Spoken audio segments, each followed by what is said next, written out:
Good morning, students. This is class 6th History, Chapter 7, Ashoka, the Emperor who gave up war.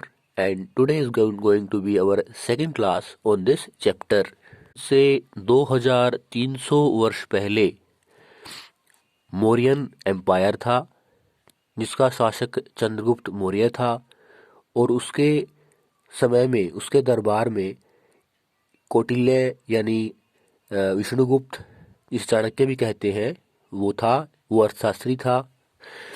और Mauryan empire की जो capital थी वो पाटलिपुत्र थी, और वर्तमान पटना का पुराना नाम पाटलिपुत्र ही था। इसके अलावा प्रांतीय राजधानियां भी थी, प्रोविंशियल कैपिटल उज्जैन और तक्षशिला। जो क्षेत्र एम्परर यानी सम्राट के अधीन थे, उनसे सम्राट टैक्स वसूलते थे, कर वसूलते थे। इसके अलावा जो क्षेत्र इंडिपेंडेंट थे, स्वतंत्र थे, उनसे भी ट्रिब्यूट ली जाती थी। ट्रिब्यूट टैक्स से इसलिए अलग होती थी कि टैक्स तो रेगुलर दिया जाता था और कंपलसरी होता था, जबकि जो ट्रिब्यूट है ये व्यक्ति अपनी इच्छा से जब चाहे जिस मात्रा में राजा को दे सकते थे।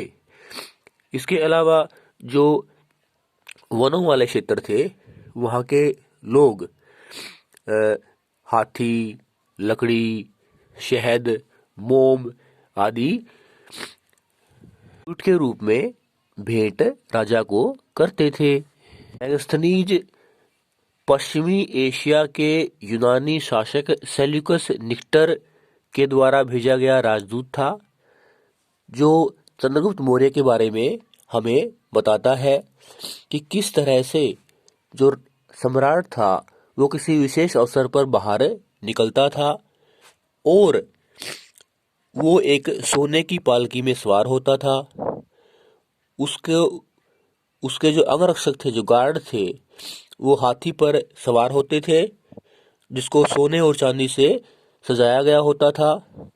इसके अलावा जब प्रोसेशन चलता था, यात्रा चलती थी राजा की, तो उसके साथ जो है लोग पेड़ लिए हुए, पेड़ का भाग लिए हुए चलते थे, और उन पेड़ों पर तोते आदि पक्षी बैठे होते थे। और सामान्यतः राजा को हथियार ली हुई महिलाओं के द्वारा घेरा गया होता था, सुरक्षा प्रदान की गई होती थी। और राजा खाना खाने से पहले जो राजा के नौकर थे वो खाना खाते थे, ताकि राजा की सुरक्षा को खतरा न हो। और इसीलिए राजा एक से ज्यादा रात एक स्थान पर, एक रूम में, एक बेडरूम में, एक शयन कक्ष में नहीं सोता था। वर्तमान पटना है, जिसे पाटलिपुत्र कहा जाता था मौर्यन डायनेस्टी के समय में, उसमें 570 टॉवर्स थे, बुर्ज थे, और 64 गेट थे। और जो मकान थे वो 2 से 3 मंजिला होते थे, लकड़ी के बने होते थे, गारे मिट्टी के बने होते थे।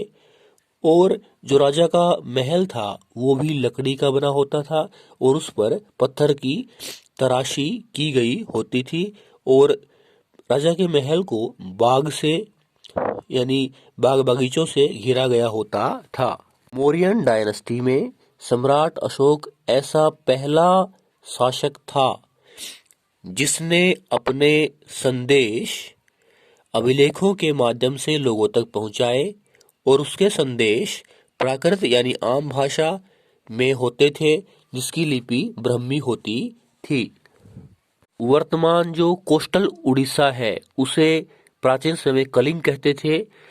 अशोक ऐसा पहला शासक था जिसने एक जगह को जीतने के बाद युद्ध त्याग दिया, तो कि जो कलिंग विजय है उसकी बात करते हैं। अभिलेख के माध्यम से सम्राट अशोक कहते हैं कि युद्ध में लाखों की संख्या में निर्दोष लोग भी मारे जाते हैं, जिनमें ब्राह्मण भी होते हैं। बच्चे पुरुष भी होते हैं, लोगों को बंदी बनाया जाता है, दास बनाया जाता है, मारे जाने वाले लोगों में भिक्षु भी होते हैं। ये सम्राट अशोक दिग्विजय को छोड़कर धर्म विजय को अपनाता है। ये जानकारी अभिलेख के माध्यम से इसलिए देता है ताकि आगे आने वाली पीढ़ियां भी जो है लड़ाई का जो रास्ता है, हिंसा का रास्ता त्याग दें। धम्मा शब्द प्राकृत भाषा का है और संस्कृत में इसे धर्म कहते हैं। नेक्स्ट क्लास में हम अशोक का जो धर्म है, जो धम्मा है, उसके बारे में जानेंगे। थैंक्स।